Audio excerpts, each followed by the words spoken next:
हाँ जी सर, हाँ जी। नहीं सर, वो क्या है ना कि थोड़ा लेट हो गया था घर में, इसलिए हाँ हाँ हाँ, मैं अभी निकल रही हूँ सर, अभी निकल रही हूँ। हाँ हाँ, ओके सर, ओके। हाँ मैं आ रही हूँ, आ रही।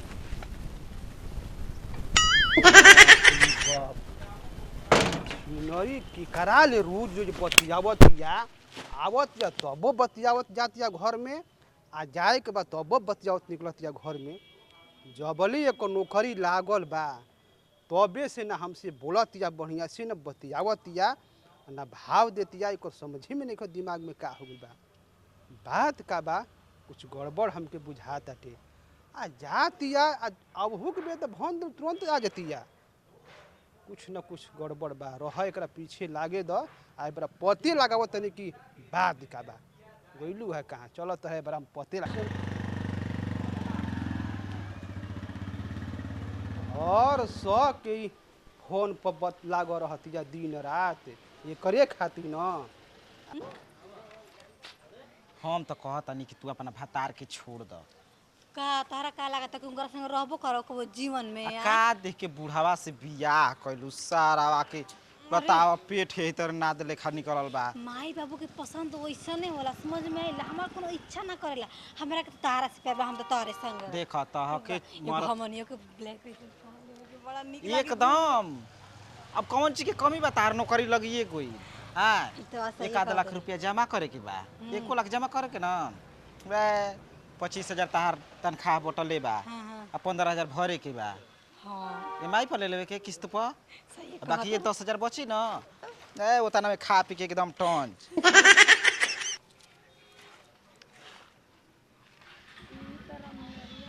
के है का रास्ता भुलाइल बनी का? रास्ता भुलाइल बनी ना ना हिनकरा के चिन्ह बस स्टैंड आगे बा। कहां के हो बबुआ? हम हां ए जे जलालपुर के हमरा चिन्हल माने चिन्हल लेखा। आओ डार्लिंग ने ने के तार मेरा नुका। हां हमार मेहरारू है का बात बा? बात पूछ ले क्या, जैसे हमनी के गांव में ऐसे मेहरान में होती है ना। अरे तो ए बगलिए में के महटराइन हिया आ ई सारा वाले काम का बड़ा ओसने लागल हिया त ना ना वैसन कोनो बात नहीं खे। हमरा देखे से त लागल हिया कि वे हिया बेचारा बाड़ा नु मेहनत कर के अपन मेहरारू के पढ़ा लिखा के महटराइन बनैले बा।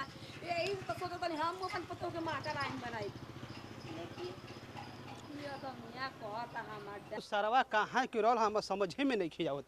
हाँ आगे से तो करे हम देखबे ना कोई नहीं पछेबे लौकल हऊ। आज है ना तब मारम न कि उनकर पूरा हो जाई।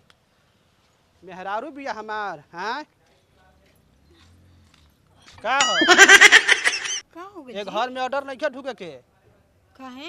का है हां मने बे का है पूछा तलू। रो कैसे बतिया तन, मतलब रो देखत नहीं कितना लोग धूप में हम काम करके आवत नहीं तो घर में बैठा के 1 लोटा पानी ना दी ना अलग तनी भाषण ढीले। कौन काम कर तलू बतावा हमरा कौन काम कर तलू। माने पढ़ावे जाता नहीं कौन काम? तू पढ़ावे जा तलू? हाँ तो मोटरसाइकिल पे घूमे जा तलू? पगलाइल बनी कारवा ई सब का कहत नहीं? हम पगलाइल नहीं की तू पगलाइल बालू ठीक ना।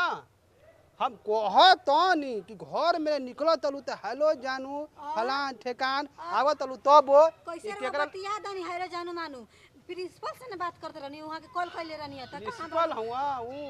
हां आ जाके ओ जे बैठा तो चुमा ले ये तन जी इज्जतिया के लाज करत ठीक है, उठा के कपार में चला देती तो हम ऊ चप्पल निकाल के चला देम ना होश में हो जी दिमाग में ठीक ना। बन के रह काम किचनत कर हमरा के बोल बुढ़े फालतू। हां का कहल चाहत रह? का कहल चाहत रही? कहल चाहत रह? कहल चाहत नहीं है कि कौन के रखले बली रखम काहे के रखले कोनो को रखले बनी ना रखम का कर ले नदी में कहीं रखबू।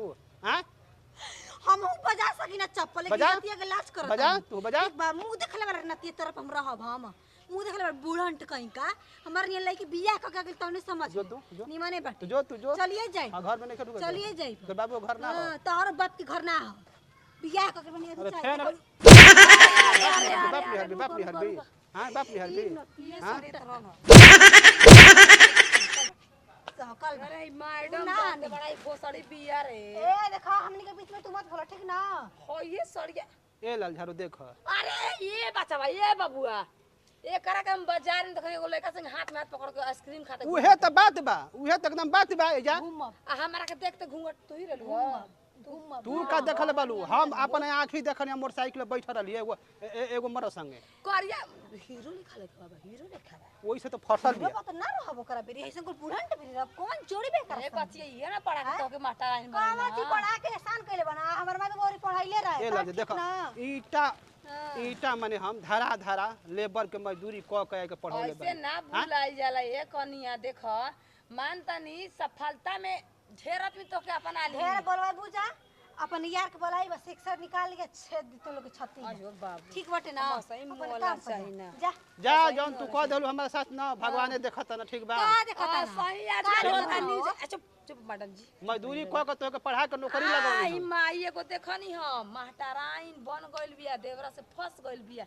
ई मोबाइल बे ना मोबाइल देखा बिगड़त न बाकी मोबाइल में तब नॉलेज का अपन पतोहन के पहले जाके देखा फिर हमने के बीच में अब टांग पतो ले है नहीं ए देवता जी अब हेते तू सीधा तू जा जकरा से बालू करा के हमारे घर में मत ना ढूंढ। तू कुत्ता बना सन अरे ना हो बानस नाती ना लइका भी हती बुढ़ापा में लइका बोल ना बियात रही का लाज शरम नहीं खेलागत कि मरद लेकिन कतना मेहनत से मैडम पढ़ल नहीं है। को घट ही हो गइल बाड़ू मैडम उहे तो रिसर्च कर उहे ने बैसे का बाली से बाहर ले ढेर कुछ छिल रही वाला बात देखा मैडम वो तो अपना खातिर उठाए चपला चार से पर मार दे निकल हमर से पैसे ना निकल निकल तार बाप के दुआरिया ह रख ले छिनराई कर रखले बड़ताई बड़ू ना रखले बड़ताई खुलिया फालतू फालतू मत बोल ठीक ना।